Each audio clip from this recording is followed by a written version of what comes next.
हरिद्वार ग्रामीण विधानसभा के बादशाहपुर स्थित भगवान रविदास जी के मंदिर को जो सुप्रीम कोर्ट के आदेश पर जो है पुनर्स्थापित करना था, उसी प्रकरण में आज भीम आर्मी के राष्ट्रीय महासचिव कमल सिंह वाले यहाँ पर पहुँचते हैं। बात करते हैं उनसे। जी वाले जी, जो है मंदिर को पुनर्स्थापित करने के आदेश सुप्रीम कोर्ट ने दिए थे, क्या इस प्रकरण में आप बोलना चाहेंगे?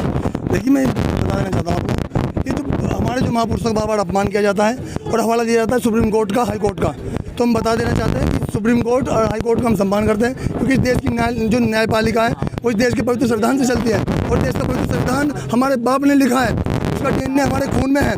तो हमें तो सरकार इस सुप्रीम कोर्ट के आदेश से इससे न डराए। और सुप्रीम कोर्ट का आदेश जब कहा था, जब इन्होंने पूरे संपूर्ण लॉकडाउन में राम मंदिर की स्थापना कर दी, जब भी सुप्रीम कोर्ट यहीं था, जब भी हाई कोर्ट यहीं था।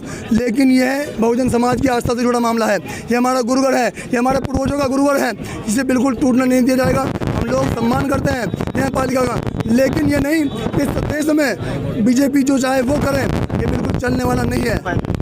नमामि गंगे घाट की बात की जाए तो वहाँ पर भगवान रविदास जी की प्रतिमा को खंडित कर दिया गया था। नमामि गंगे घाट हुआ और 2-3 महीने 4 महीने लगभग बीत चुके हैं, लेकिन अब तक वहाँ पर प्रतिमा नहीं स्थापित की गई है। वहीं अब आदेश हो गए हैं कि अब बने बनाए मंदिर को भी जो पुनर्स्थापित किया जाए। क्या कहेंगे? हम कहना चाहते हैं कि आप ये मूर्तियों के साथ तोड़ ताड़ छेड़छाड़ करती है, सरकार बंद करे, संघी मानसिकता वाले लोग बंद करें। मंदिर को तोड़ने की तो बहुत दूर की बात, आप इसकी तरफ अगर ऐसी गंदी निगाह से देखेंगे तो आपकी आंख निकालने का काम भीम आर्मी के प्रत्येक कार्यकर्ता, प्रत्येक पदाधिकारी करेगा।